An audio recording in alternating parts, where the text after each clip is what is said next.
I always imagined my daughter's wedding as the happiest day of our lives, family gathered, friends laughing, love in the air, and for a while it was just that.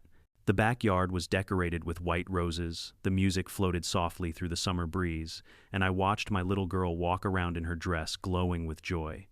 But then she arrived, Karen, our self-appointed HOA queen, strutting across the lawn with a clipboard like she was the sheriff of the neighborhood. Her face was twisted with disgust as she shouted about violations, illegal gatherings, and parking infractions.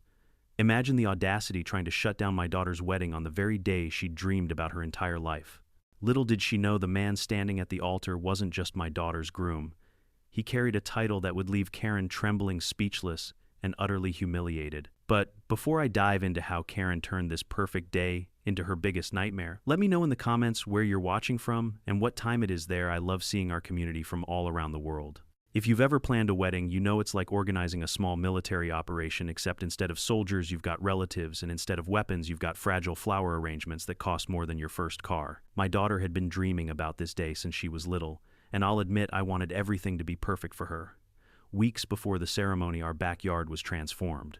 Picture this: a broad sunlit garden with freshly trimmed hedges, rows of white folding chairs lined up like neat battalions, and a grand tent shimmering under the summer sky. My wife insisted on roses, hundreds of them. They framed the aisle, cascaded across the arch, and filled the air with a perfume so sweet even the bees looked drunk. Neighbors pitched in too. The Johnsons brought over extra tables, the Millers lent us a sound system, and even old man Ray, who rarely leaves his porch, helped hang fairy lights across the trees. It felt like the whole community was rooting for us. Well, almost the whole community. Because every time I looked up from the hammer nails or stack of folding chairs, I'd catch her, Karen, lurking, watching. Now let me paint you a picture of Karen. She's the kind of woman who doesn't just live in a neighborhood, she rules it.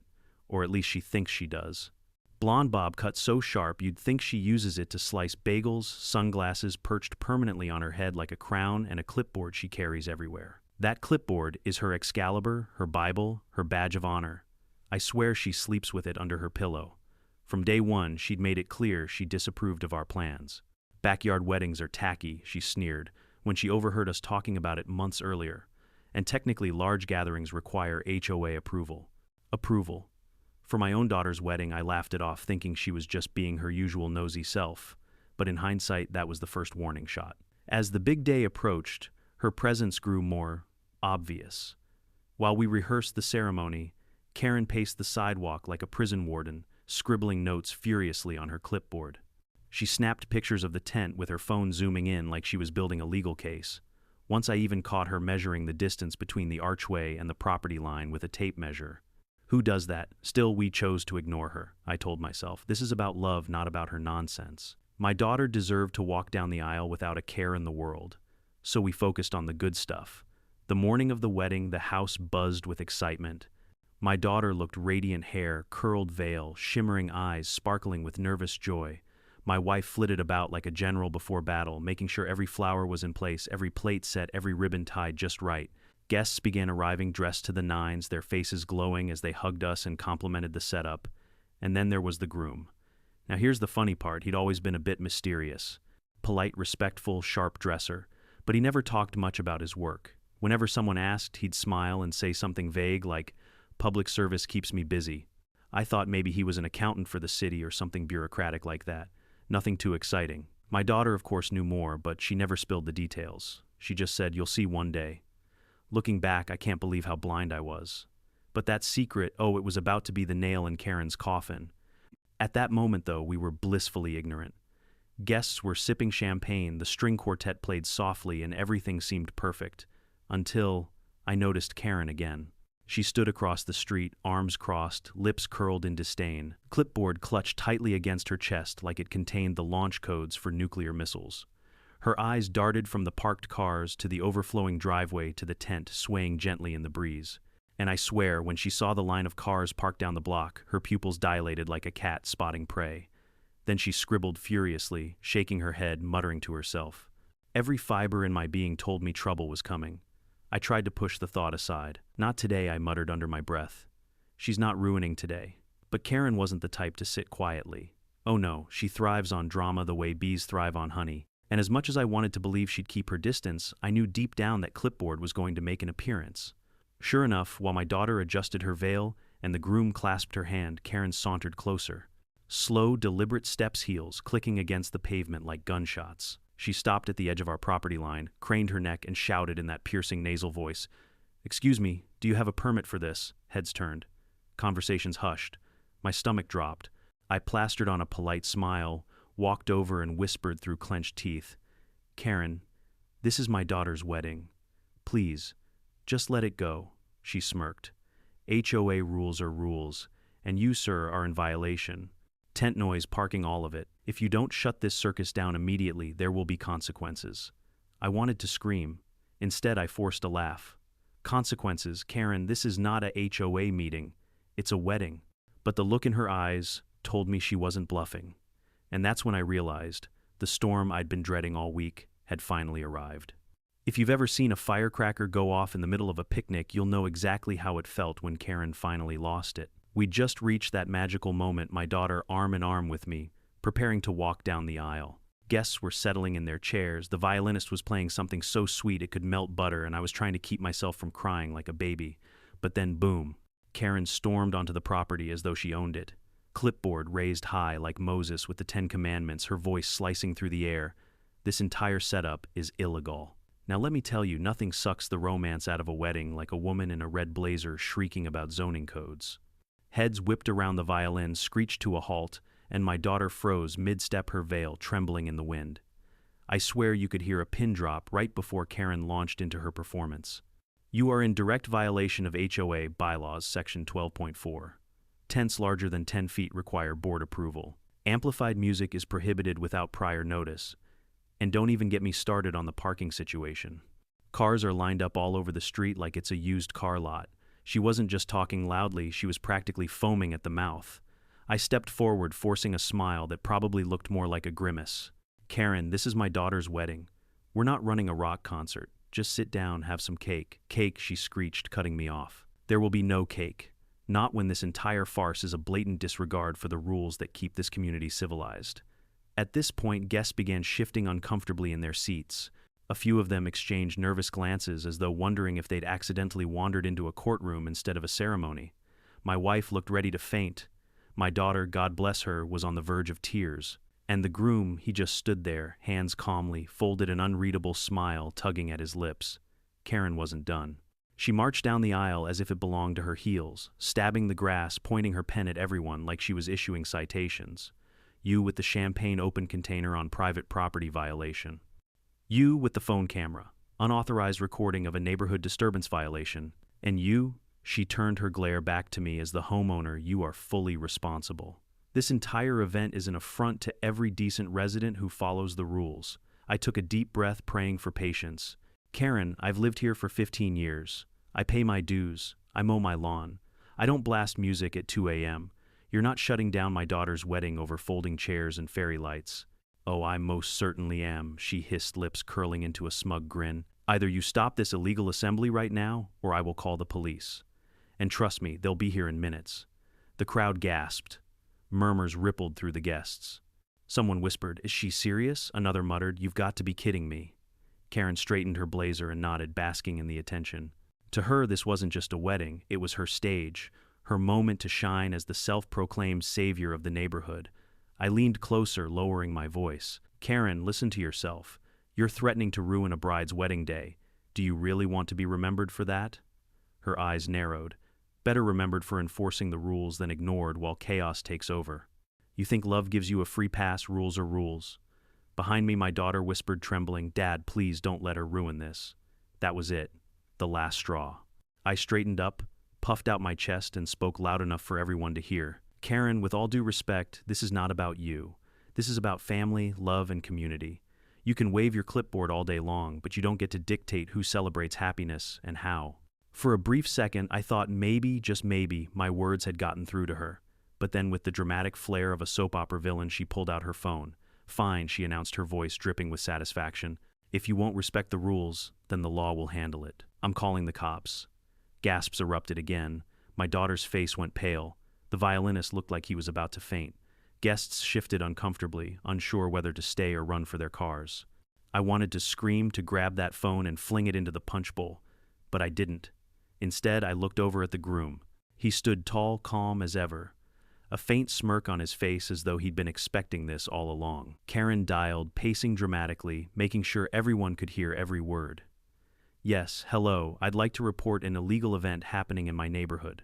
Yes, there are dozens of people, loud music, blocking traffic, it's chaos. Total violation of community rules. You need to send officers immediately. She ended the call with a triumphant snap of her phone shut, glaring at me like she'd just won the war. And in that moment, as the weight of her threat settled over the crowd, I realized something. Karen hadn't just lit a firecracker in the middle of our picnic. She'd lit a fuse that was about to blow up in her own face. Because little did she know, the man standing beside my daughter wasn't just any groom. He was someone who had the power to turn her entire world upside down. And soon everyone, including Karen, was about to find out. If you've ever been to a wedding, you know there are moments where time feels suspended, when the bride takes her first steps down the aisle, when vows are exchanged, when the first kiss seals the promise. Well, thanks to Karen, our suspended moment was the sickening silence right after she slammed her phone shut. The crowd was stunned. The string quartet sat frozen bows in midair. My wife clutched her pearls like she was about to faint. And my daughter, my poor daughter, looked like her fairy tale day had just been shattered into pieces. Meanwhile, Karen stood in the center of it all, basking in her own importance. She tapped her clipboard against her hip like a cowboy waiting for a duel. "Don't worry, folks," she announced in her shrill nasal voice. "The police are on their way. Order will be restored. Order." That was her favorite word. The word she wielded like a weapon to control everyone in our neighborhood. She acted like she was the guardian of peace, when in reality she thrived on chaos, her chaos.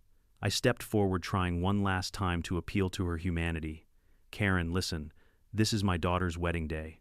Do you really want to ruin the happiest moment of her life?" she sneered. "The rules don't take a day off just because your daughter decided to play princess in a circus tent. Rules are rules, and you, sir, are a violator." My blood boiled, but I clenched my jaw. Losing my temper would only feed her. Still inside, I was raging. How dare she hold my family hostage with her clipboard, and phone minutes ticked by. Guests whispered nervously, some pulling out their phones recording. My brother muttered, "She's insane," while one of the neighbors hissed, "She can't do this." But everyone stayed seated as if waiting to see how this battle would unfold. And then we heard it, the distant wail of sirens. Karen's face lit up like a kid on Christmas morning. She clapped her hands together, triumphant. Ah, there they are. Finally, someone who respects authority. The sirens grew louder, and soon the flashing red and blue lights painted the street in a surreal glow. 2 squad cars pulled up, tires crunching against the pavement. Doors opened, and out stepped 2 officers in full uniform, serious, professional, no nonsense. I felt my stomach sink. My daughter clutched her groom's hand, her eyes wide with fear. This was supposed to be her fairy tale, and instead it looked like a police raid. Karen, on the other hand, strutted toward the officers like she was leading a parade. Over here, she called out, waving dramatically. "This is the illegal event," I reported. The lead officer raised an eyebrow. "Ma'am, what exactly is the situation?" Karen jabbed a finger toward us. "This entire gathering is unauthorized. There's amplified music, traffic congestion violations of HOA, bylaws, tents without permits. They're disturbing the peace." The officer glanced around. Children laughed near the lemonade stand, guests chatted softly, the violinists were nervously plucking strings. Hardly a riot. "Ma'am," he said carefully, "this looks like a wedding." Karen gasped like he'd just blasphemed. "Wedding or not, it's illegal. The HOA requires approval for events of this size, and they did not seek it. I demand you shut this down immediately." The officer looked at me. "Sir, is this your property?" I nodded. "Yes, officer. This is my home. This is my daughter's wedding. We're not breaking any laws. It's private property with invited guests, and we're not disturbing anyone except her." I pointed at Karen, who bristled like a cat sprayed with water. Karen stomped her foot. "Don't listen to him, he's twisting things.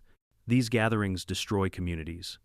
They create noise, trash, and chaos. That's why the HOA exists, because without us, people like him would turn this neighborhood into a free-for-all." The second officer scribbled in a notebook, clearly trying not to laugh. The groom, still calm, still composed, squeezed my daughter's hand and whispered something in her ear that made her smile just a little. It was strange, almost like he wasn't worried at all, like he knew exactly how this was going to play out. Meanwhile, Karen doubled down. She waved her clipboard in the air like it was a badge. "Look, I have documentation, pictures of the tent, measurements, noise levels, evidence that they're violating HOA bylaws.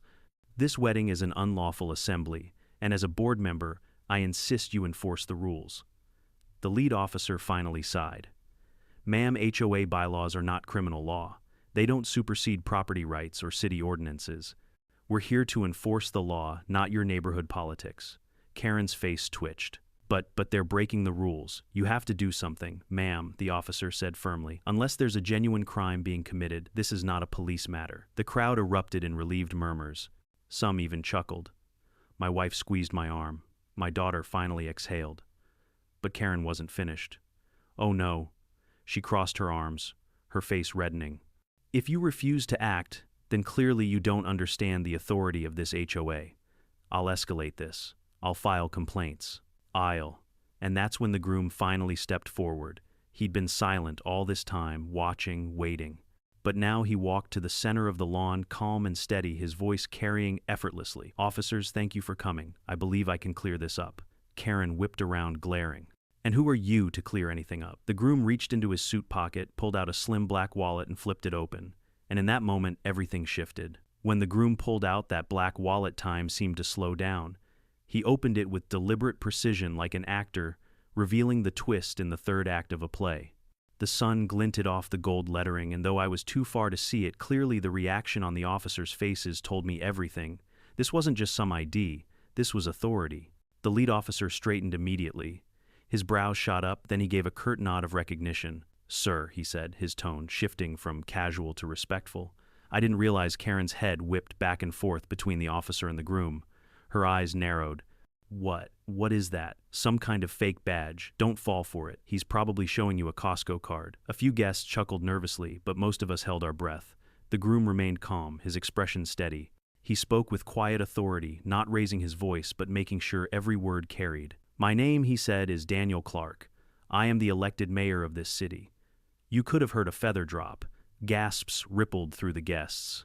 My daughter looked at him with tears glistening in her eyes, not of fear, but of pride. The officers snapped to attention, offering quick salutes. Mr. Mayor, the lead officer, said we had no idea. We'll handle this appropriately. Karen's jaw dropped so far, I thought she might dislocate it. Mayor, don't be ridiculous. He's too young, too smug, there's no way he's... But the second officer cut her off politely. Ma'am, he's telling the truth. We know who he is. The crowd erupted in murmurs again, but this time they weren't nervous. They were delighted. Phones whipped out recording. You could almost hear the collective thought, Karen is about to get demolished. Karen, of course, didn't know when to quit. She flailed her clipboard in the air, sputtering. I don't care if he's the Pope. The HOA rules apply to everyone, and this wedding is still in violation. The groom, Mayor Clark, my son-in-law, turned toward her slowly. His calm demeanor didn't falter, but there was a new edge to his voice, one that silenced even the whispers. Mrs. Johnson, he said, addressing Karen by her full name, I respect community organizations. I respect the principle of neighbors working together. But what I do not respect is harassment, abuse of power, and the misuse of authority to ruin lives. That is what you are doing today. Karen blinked, taken aback. For the first time, she seemed unsure. I'm just enforcing the bylaws. No, the groom said firmly. You're twisting them. HOA guidelines are not laws. They are agreements between residents. They do not override city ordinances, property rights, or the Constitution. And they most certainly do not give you the right to disrupt a lawful private ceremony. The applause started softly, just a few claps from the back. Then it grew. Dozens of guests, neighbors, even people peeking out from across the street began clapping, cheering, whistling. The sound swelled until it drowned out Karen's protests. Karen turned bright red, waving her arms frantically. Stop. Stop applauding him. He's lying. You're all sheep falling for his act. But the truth was undeniable. The officers stood by, hands folded clearly, siding with the groom. My daughter's face glowed with pride as she squeezed his hand tighter. And me, I felt a rush of satisfaction so strong it nearly knocked me off my feet. The woman who had tormented this neighborhood for years was finally facing someone she couldn't bully. Karen tried one last desperate tactic.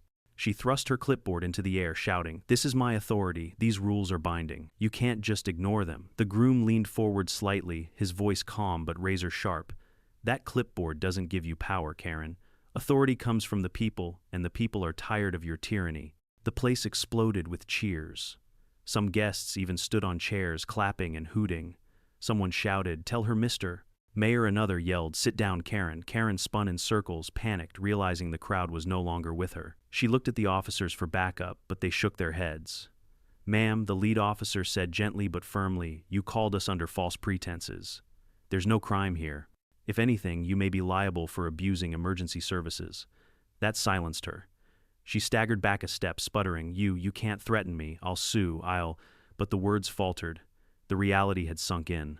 She wasn't in control anymore. Her empire of clipboards and bylaws had crumbled in the span of 5 minutes. I watched her face shift anger, confusion, disbelief, and finally humiliation. She dropped her arm, the mighty clipboard dangling uselessly at her side. The groom, my new son-in-law, put an arm around my daughter and smiled warmly at the officers. "Thank you for your time, gentlemen. We won't trouble you further.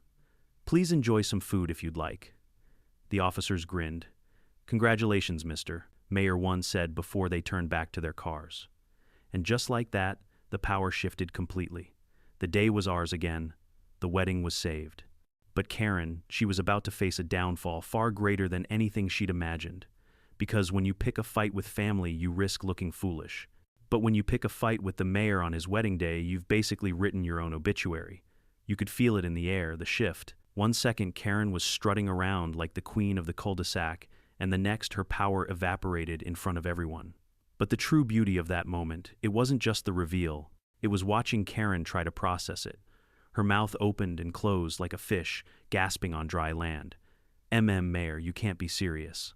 He's just some kid in a suit. This is a scam." The groom, my new son-in-law Daniel Clark, didn't even flinch. He slipped his wallet back into his jacket with the calm grace of a man who didn't need to prove himself further. But he did speak, his voice firm and resonant. "Ma'am," he said, "I don't need to prove anything to you. I was sworn in as mayor 2 years ago. My office is public record. And unlike you, I was elected to serve the people of this city, not control them." The crowd went wild. Applause, whistles, even laughter rolled through the backyard like a tidal wave. Guests raised their glasses in salute. Someone shouted, "We love you, Mr. Mayor." Another chimed in, "Best wedding ever." Karen's face turned crimson. "No, this doesn't change anything. The HOA rules apply to everyone, even you. You think being mayor makes you untouchable. Think again." Daniel's smile widened just slightly, and he delivered the kind of line that makes you want to frame it above your fireplace. "Karen, the only thing I'm untouchable from is your nonsense." Boom. The crowd erupted again. Cameras flashed, phones recorded. I could practically hear the internet preparing memes of this moment. Karen stomped her foot like a spoiled child. "You'll regret this. The HOA is stronger than any politician. We keep this neighborhood clean, orderly, respectable. Without us, people like him," she jabbed her pen at me, "would turn it into a junkyard." That hit a nerve. I stepped forward, voice rising. "Karen, I've lived here for 15 years. I've paid my dues, trimmed my lawn, shoveled my snow, and raised my family with respect for this community. The only junkyard here is the mess you make every time you show up with that clipboard." The guests cheered even louder. Karen spun in circles, flustered, searching for support.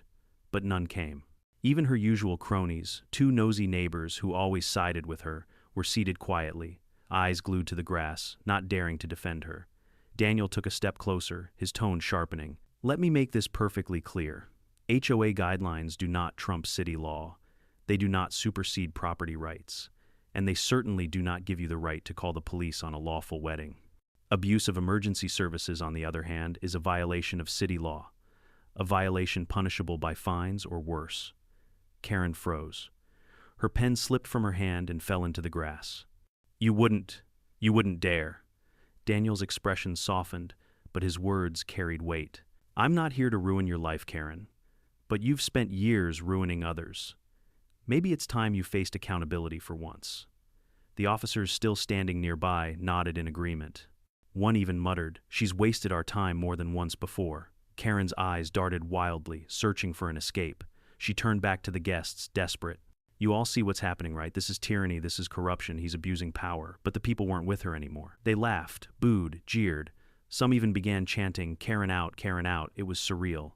The woman who once terrorized the block with her constant complaints and threats was being dethroned in real time by the very neighbors she thought she controlled.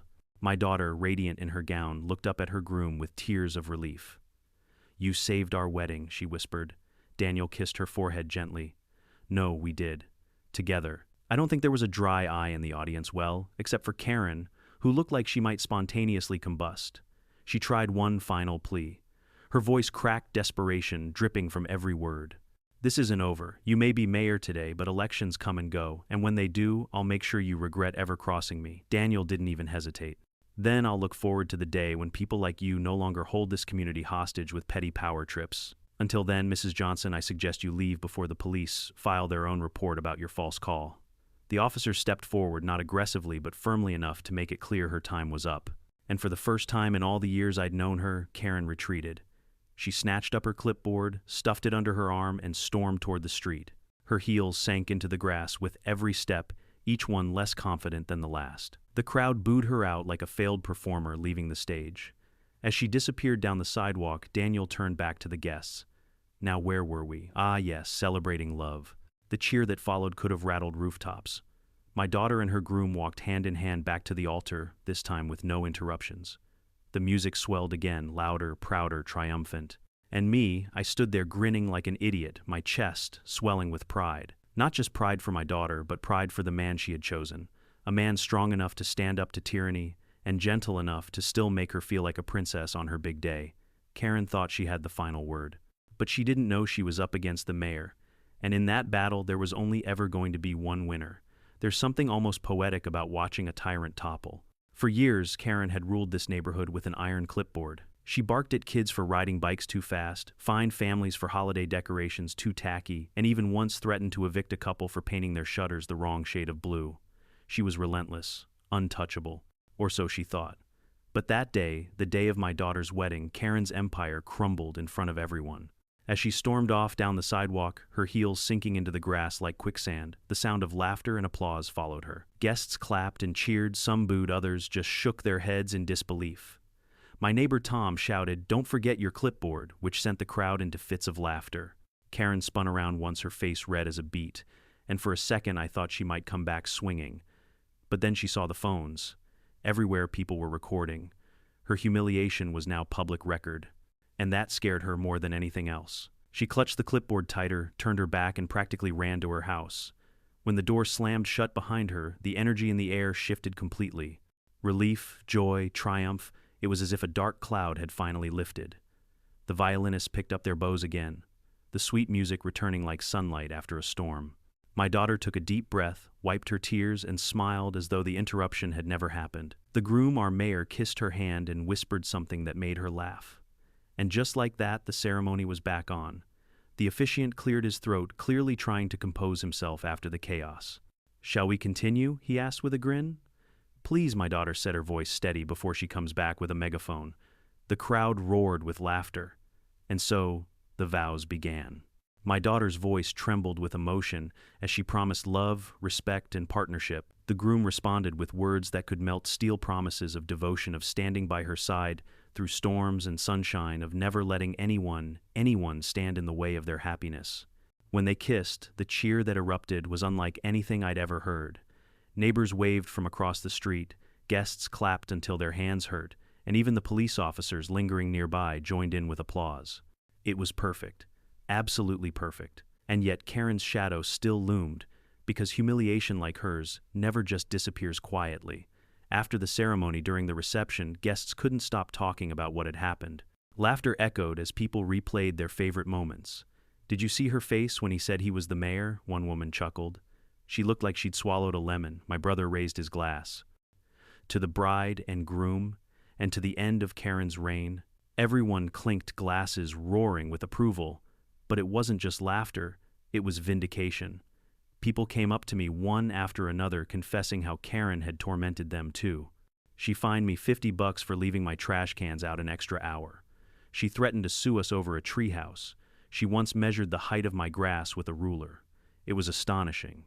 For years, we'd all suffered silently, thinking we were alone in her crosshairs. But now, in the glow of my daughter's wedding, we realized the truth: she had bullied all of us. And we weren't afraid of her anymore. As the night wore on, the reception turned into a celebration not just of love, but of freedom. Music blasted, people danced, kids ran around with sparklers. At one point, even the officers accepted plates of barbecue and laughed along with the guests. Meanwhile, across the street, Karen's curtains twitched. Every so often, someone would catch a glimpse of her peeking through, face pale and furious. She'd see the joy, the dancing, the laughter, and she'd slam the curtains shut again. My wife leaned over to me at one point and whispered, "Do you think she'll try anything else?" I shook my head. "Not tonight. Tonight she's beaten." And it was true. Karen never returned that evening. She stayed locked in her house while the rest of us celebrated until the stars blanketed the sky. But the aftermath, oh, it was delicious. By the next morning, clips of Karen's meltdown were all over social media. Neighbors had posted them with captions like HOA, Karen versus the mayor, and when clipboard power meets real power. Within hours, they had thousands of views. Comments poured in from strangers, "Justice served. This Karen got what she deserved. Mayor for the win." By the end of the week, Karen's reputation was toast. People mocked her in the grocery store. Kids rode by on bikes shouting, "Rules are rules," with exaggerated Karen voices. Even her so-called allies on the HOA board started distancing themselves, embarrassed by the spectacle. She tried to fight back, of course. Letters, complaints, even threats of lawsuits. But after being publicly exposed, her bark had lost its bite. Nobody took her seriously anymore. And me, I sat on my porch, sipping coffee, watching as Karen shuffled past with her clipboard tucked away, head down, no more swagger in her step. She looked smaller somehow, like the air had gone out of her. The tyrant of our neighborhood had fallen, and it all started because she tried to ruin my daughter's wedding. The irony was almost too sweet. When the last song faded, and the final champagne glasses clinked together, I stood in the glow of string lights strung across our backyard and felt something I hadn't in a long time: peace. My daughter and her new husband, the mayor, though I still chuckled every time I thought about it, were on the dance floor swaying together as if the world outside didn't exist. Guests were laughing, kids were chasing fireflies, and my wife leaned into me whispering, "It turned out perfect, didn't it?" And she was right. Yes, Karen had tried her best to sabotage it. She had arrived with her clipboard, her shrill voice, her obsession with rules that no one else cared about. She had even called the cops, certain she could shut us down. But in the end, it was her downfall. The whole neighborhood saw her for what she was: a petty tyrant, desperate for control. Meanwhile, my daughter's wedding had become more than just a celebration of love. It had become a symbol of standing up to bullies, of not letting fear or false authority ruin what truly matters. I looked around and realized something important. Karen hadn't just lost a battle. She'd lost her power. For years, she'd kept us all under her thumb because we were too afraid to push back. But once she overstepped, once she tried to ruin a wedding of all things, everyone saw through her. The spell was broken. In the days that followed, it became clearer. The HOA board distanced themselves, embarrassed. Letters she sent out were ignored. Complaints she filed went straight into the trash. Neighbors who once cowered now waved her off with smirks. And me. Every time I saw her peeking from behind her curtains, I felt nothing but relief. It wasn't anger anymore. It wasn't even satisfaction. It was the peace of knowing that bullies only win if you let them. My daughter's marriage began under that light of triumph. The mayor, my son-in-law, proved not just to be a good husband, but a good man.